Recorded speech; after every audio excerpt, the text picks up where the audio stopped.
ವ್ಯಾಲೆಂಟಿನಾ ರೋಸಿ 1979 ಅಲ್ಲಿ ಇಟಾಲಿಯಲ್ಲಿ ಒಂದು ಚಿಕ್ಕ ಟೌನ್ ಅಲ್ಲಿ ಹುಟ್ಟಿರ್ತಾರೆ. ವ್ಯಾಲೆಂಟಿನಾ ಅವರು ಹುಟ್ಟಿರೋದು ಒಂದು ರೇಸಿಂಗ್ ಫ್ಯಾಮಿಲಿಯಲ್ಲಿ. ಅವ್ರ ಅಪ್ಪ ಒಂದು ಪ್ರೊಫೆಷನಲ್ ರೈಡರ್. ಸೊ ರೇಸಿಂಗ್ ಅನ್ನೋದು ಇವ್ರ ಬ್ಲಡ್ ಅಲ್ಲೇ ಇರುತ್ತೆ. ಫಸ್ಟ್ ಇವ್ರ ಕೆರಿಯರ್ ನ ಸ್ಟಾರ್ಟ್ ಮಾಡೋದು ಗೋ ಕಾರ್ಟ್ಸ್ ಅಲ್ಲಿ. ಅದು ಅವ್ರಿಗೆ ಸೂಟ್ ಆಗಲ್ಲ ಅಂತ ರಿಯಲೈಸ್ ಆಗಿ ಮೋಟರ್ ಸೈಕಲ್ ಬರ್ತಾರೆ. 1996 ಅಲ್ಲಿ ಮೋಟರ್ ಸೈಕಲ್ಸ್ ಗೆ ಎಂಟ್ರಿ ಕೊಡ್ತಾರೆ. ಫಸ್ಟ್ ಮ್ಯಾಚ್ ಅಲ್ಲಿ ಅವ್ರ ಕೈಲಿ ಪ್ರಾಪರ್ ಆಗಿ ಪರ್ಫಾರ್ಮ್ ಮಾಡಕ್ ಆಗಲ್ಲ. ಅದಕ್ಕೆ ಅಲ್ಲಿರೋರು ಏನ್ ಹೇಳ್ತಾರೆ ಅಂದ್ರೆ, ನಿನಗೆ ರೇಸಿಂಗ್ ಗೆ ಸೂಟ್ ಆಗಲ್ಲ, ಏನಕ್ಕೆ ಸುಮ್ನೆ ನಿಮ್ಮ ಅಪ್ಪ ಹೆಸರನ್ನ ಕೆಡ್ಸೋದಕ್ಕಂತಾನೆ ರೇಸಿಂಗ್ ಬರ್ತಿದ್ಯಾ ಅಂತ ಹೇಳ್ತಾರೆ. ಬಟ್ ಅವತ್ ಅವ್ರ ಬಗ್ಗೆ ಪ್ರಾಪರ್ ಆಗಿ ಗೊತ್ತಿಲ್ಲ. ಜಸ್ಟ್ ಒಂದೇ ವರ್ಷದಲ್ಲಿ ವರ್ಲ್ಡ್ ಚಾಂಪಿಯನ್ ಆಗ್ತಾರೆ. ಅಲ್ಲಿರೋರೆಲ್ಲ ಏನೋ ಫ್ಲೂಕಲ್ ಗೆದ್ಬಿಟ್ಟ ಅಂತ ಹೇಳ್ತಾರೆ.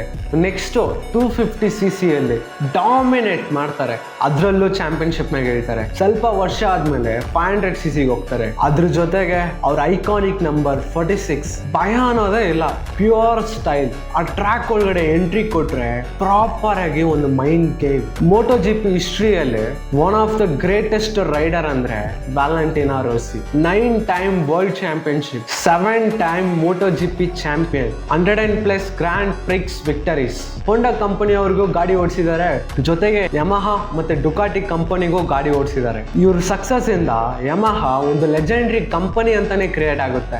ರೋಸಿ ಬರೀ ಅವ್ರ ರೇಸರ್ ಮಾತ್ರ ಅಲ್ಲ, ಅವ್ರು ನಮ್ಮನ್ನ ಎಂಟರ್ಟೈನ್ ಮಾಡ್ತಾರೆ. ಅವ್ರ ಸೆಲೆಬ್ರೇಷನ್ಸ್, ಗಾಡಿ ಮೇಲೆ ಮತ್ತೆ ರೇಸಿಂಗ್ ಮೇಲೆ ಇರೋ ಪ್ಯಾಷನ್ ಇಂದ ವರ್ಲ್ಡ್ ವೈಡ್ ಫೇಮಸ್ ಆಗ್ತಾರೆ. 2021 ಅಲ್ಲಿ ರಿಟೈರ್ ಆಗ್ತಾರೆ. ಬಟ್ ಲೆಜೆಂಡ್ ನ ಯಾವತ್ತೂ ಮರೆಯಕ್ಕಾಗಲ್ಲ.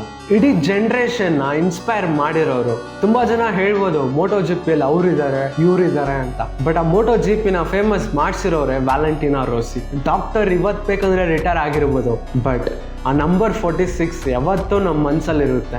ಜನರ ಪ್ರೀತಿ ಗಳಿಸೋದು ಅಷ್ಟು ಈಸಿ ಅಲ್ಲ, ಅದನ್ನ ಮಾಡಿದವರು ವ್ಯಾಲೆಂಟಿನಾ ರೋಸಿ.